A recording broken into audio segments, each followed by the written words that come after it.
Doctor Ajay Sahu है और मैं आपसे कुछ बात करना चाह रहा था क्योंकि ये द्वितीय चरण चल रहा है कोरोना वायरस का। मैंने आपको कुछ संदेश भेजे थे, अपने रिकॉर्डेड संदेश जो प्रथम चरण से भी पहले भेजे थे। अभी मैं आपसे बहुत ज़रूरी बात करना चाहता हूँ क्योंकि मुझे जैसा आप सबको लग रहा होगा कि लॉकडाउन खुल रहा है, काफ़ी सारी जो गवर्नमेंट्स हैं वो लॉकडाउन को खोल रही हैं।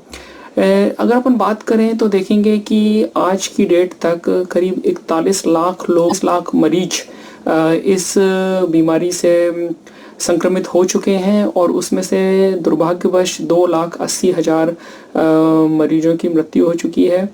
उसमें से सबसे ज़्यादा अमेरिका में 80,000 और ब्रिटेन में करीब करीब 31,000 लोगों की मृत्यु हुई है।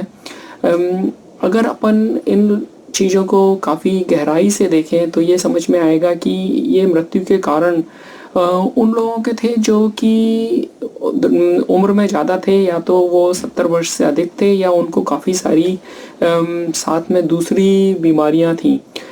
उन बीमारियों के बारे में अगर बात करें तो उन मरीजों को, ज़्यादातर मरीजों को या तो डायबिटीज़ या हृदय से संबंधित बीमारियां, या उनका वज़न ज़्यादा था तो मोटापे की बीमारी थी उनको। दूसरी चीज़ ये देखें कि जो ये बीमारी प्रभावित कर रही है वो स्पेशली इन पश्चिमी देशों में ये यहाँ पर रहने वाले काले लोगों को और एशियन लोगों को यहाँ के लोकल लोगों से 2 गुना ज़्यादा प्रभावित कर रही है। और ये काफ़ी इम्पॉर्टेंट है क्योंकि इंडिया में ये न्यूज़ जा रही थी कि BCG से आपका बचाव होता है, बट ये कह पाना अभी बहुत मुश्किल है क्योंकि ये, ऐसा मैंने बोला कि इन लोगों को BAME ग्रुप बोलते हैं और ये सब सारी न्यूज़ में अवेलेबल है कि BAME ग्रुप ज़्यादा प्रभावित हो रहा है। तो अभी तक सरकारों ने जो किया प्रथम चरण में वो केवल कर्व को फ्लैट करने की कोशिश की थी ताकि जितनी उनकी क्षमता है उस क्षमता के में आ जाए ये वायरस का जो प्रभाव है। लेकिन अब हमको ये देखना है कि लॉकडाउन खुलने के बाद आप इसको आसानी से ना ले लें, इसको आपको फिर भी काफ़ी सीरियस विषय है ये और इसको आपको काफ़ी इम्पोर्टेंट तरीके से सोचना है। आपको इसको बिल्कुल भी साधारण वश तरीके से नहीं लेना है क्योंकि वहाँ पर तकलीफ़ काफ़ी बढ़ सकती है। WHO ने ये बोला है कि इस बीमारी का अगर अपन देखें कि ये पहली वेव थी तो इस तरह से ये 6 बार इस तरह से आ सकती है बार बार। अगर देखा जाए तो अभी काफ़ी अनिश्चितता है कि ये वैक्सीन बन पाएगा कि नहीं बन पाएगा, फिर वो वैक्सीन सक्सेसफुल होगा कि नहीं, और उसके बाद विश्व की आबादी जैसे 7.8 अरब है उसमें से 70% लोगों तक जब तक वैक्सीन नहीं पहुंचता तब तक हम इस बीमारी से निजात नहीं पा पाएंगे। इसलिए वो सब देखने में प्रैक्टिकली स्पीकिंग इसमें समय लगेगा और करीब करीब 2 वर्ष लग सकते हैं। इस 2 वर्ष के बीच आपको स्वयं काफ़ी अपना ध्यान रखना है और किसी भी चीज़ को लाइटली नहीं लेना है। आपको ये ध्यान रखना है कि आप अपने स्वास्थ्य का स्वयं ध्यान रखें और आप अपने डॉक्टर स्वयं बने। इसका मतलब मैं आपको ये नहीं बोल रहा हूँ कि आप अगर ज़्यादा बीमार हो तो आप डॉक्टर के पास ना जाएं, बट मैं आपको बचाव की तरफ बोल रहा हूँ क्योंकि ये हमेशा बोला जाता है अंग्रेजी में, prevention is better than cure.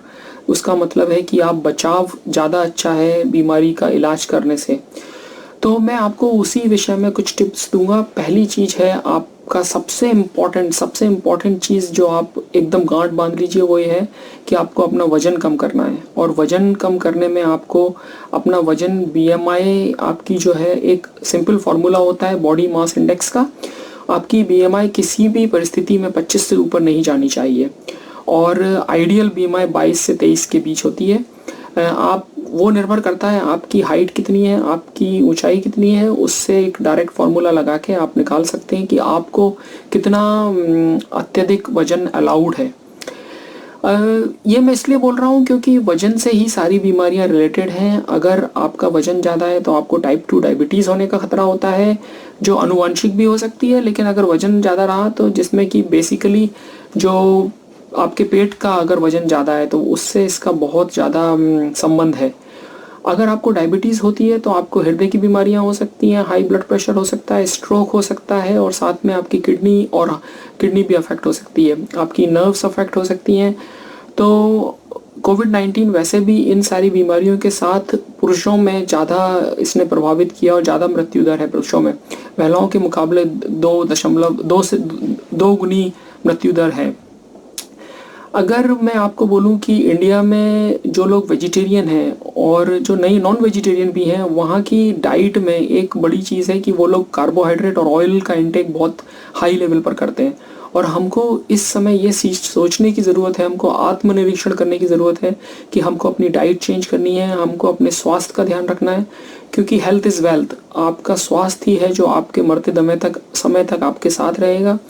अगर आप व्यस्तता की बात करते हैं तो सभी लोग व्यस्त हैं, लेकिन आपको अपने खुद के लिए समय निकालना पड़ेगा, क्योंकि यही आपकी पूंजी है। आपको अपने ऊपर समय निकाल के अपने लिए आधा घंटा एक्सरसाइज के लिए ज़रूर निकालना है। आपको एक्सरसाइज में ये देखना है कि आपको कैलोरीज बर्न करनी है। आपको ये देखना है कि आपने खाने में क्या खाया है और आपका कैलोरी रिक्वायरमेंट कितनी है दिन भर की। ज़्यादातर लोग जो 40 के ऊपर होते हैं उनको 1500 कैलोरीज की ज़रूरत होती है दिन भर के लिए, और अगर आपने उससे ज़्यादा खाया है तो वो मोटापे के तौर पे आपकी बॉडी के ऊपर जमा होता जाता है और वही सारी बीमारियों की जड़ बनता है। तो आपको ये ध्यान रखना है कि इट इज़ वेरी सिंपल, बहुत सिंपल गणित है। उस गणित का पालन करते हुए आपको अत्यधिक खाने से बचना है। ये इसका आपको बहुत ज़्यादा ध्यान रखना है।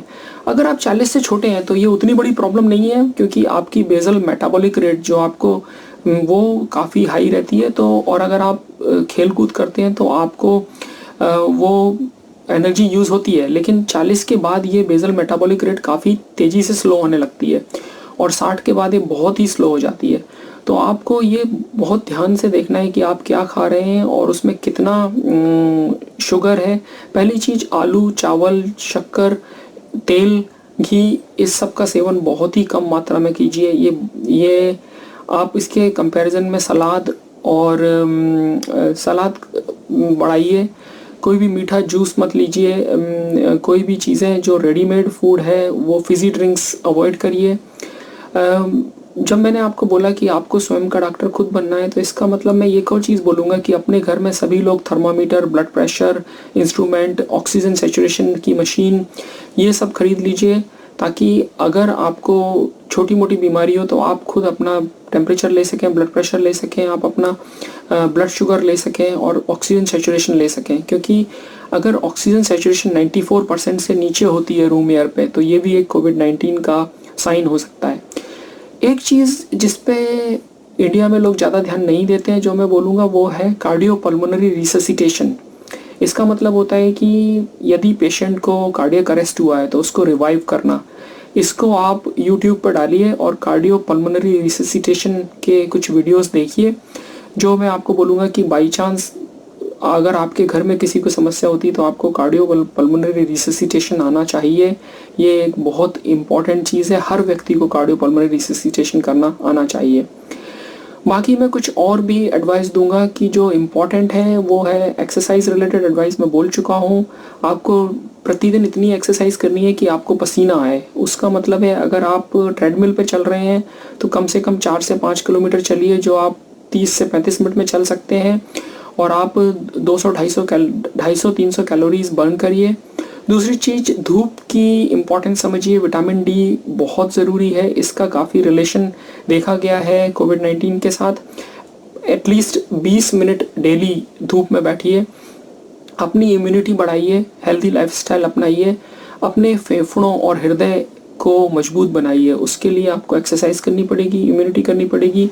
रोज़ 2 फल ताज़े खाइए जो बहुत ज़रूरी है। पानी अधिक मात्रा में पीजिए, ये बहुत ज़रूरी है। और अपना चार्ट मेंटेन करिए कैलोरी इनटेक एंड आउटपुट का। कोविड-19 हमको काफ़ी कुछ सिखा के जाएगा। हम सबका जीवन इसके बाद, ये जो द्वितीय चरण है, इसके बाद वैसा नहीं रहने वाला जैसा हम पहले थे। और इसको आप एक पॉजिटिव वे में लेकर आत्मनिरीक्षण करिए और कोशिश करिए कि आप आगे की जो आपकी लाइफ हो उसमें हेल्दी लाइफस्टाइल अपनाएं। इसके लिए मैं आपको ये बोलूँगा कि अभी जो समय है ये संयम बरतने का समय है, लेकिन इस समय से कुछ सीखने भी ज़रूरी है और हम सबको इसमें यही निर्णय करना है। और यही हमको संकल्प लेना है कि हम अपने आप को अपने स्वास्थ्य की तरफ ध्यान देंगे और एक हेल्दी लाइफस्टाइल अपनाएंगे। ये आपके लिए बहुत ज़रूरी है और हम सबके लिए बहुत ज़रूरी है। चलिए, धन्यवाद।